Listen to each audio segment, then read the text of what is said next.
Now to that pack of pit bulls on the loose, attacking and biting people at random, leaving them with injuries so graphic, we have to blur them. And those dogs terrorize 2 Akron neighborhoods. Bob Jones live in Akron tonight. And Bob, we have 2 questions for you. Where did the dogs come from and how did they get loose? Well, Danita, at this point, police don't know those answers. They're also trying to figure out who owns the dogs. Tonight, the pit bulls are in quarantine here at Summit County Animal Control, while the victims have a long road to recovery.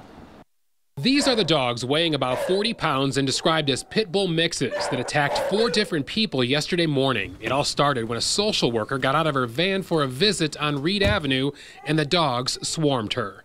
Akron 911. Yes, I need paramedics, and I also need someone that can come and get 3 pit bulls off a lady. They're attacking her. That woman suffered severe bite wounds on her legs and feet. We're choosing to blur the pictures she shared because they are gruesome. She told News 5 a man who lives on the street saved her life by fighting the 3 dogs off her. But in the process, he was bitten several times in his left arm. From our investigation, completely unprovoked, completely random people, people doing their normal job that they would have been in the neighborhood to do, and just totally unprovoked. Next, the dogs ran and bit a mail carrier on the leg, the carrier using pepper spray to fend them off. To be attacked by a dog is concerning to us. But it didn't end there. A half hour later, and about a mile away, it happened again at the intersection of Milton Street and Roscoe Avenue. Akron 911, where's your emergency? We have a woman attacked by a bunch of dogs over on Milton. On Milton? Milton Avenue. She's laying in the street here. What? Squad. That 57-year-old woman out for a walk suffered bad injuries to her head, arms, and legs when the dogs latched onto her.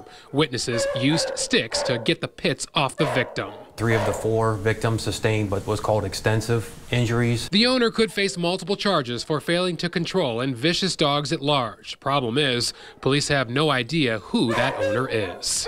That's critical because at the very least there are medical expenses that these victims will incur, and we need to make sure that he is held responsible for his role in how this happened. And tonight we are told those dogs could remain in quarantine for 10 days, and then those dogs could be held as evidence if the case goes to trial. In the meantime, the dog warden is involved in this investigation as well, and the search for that owner. Live in Akron tonight, Bob Jones, News 5.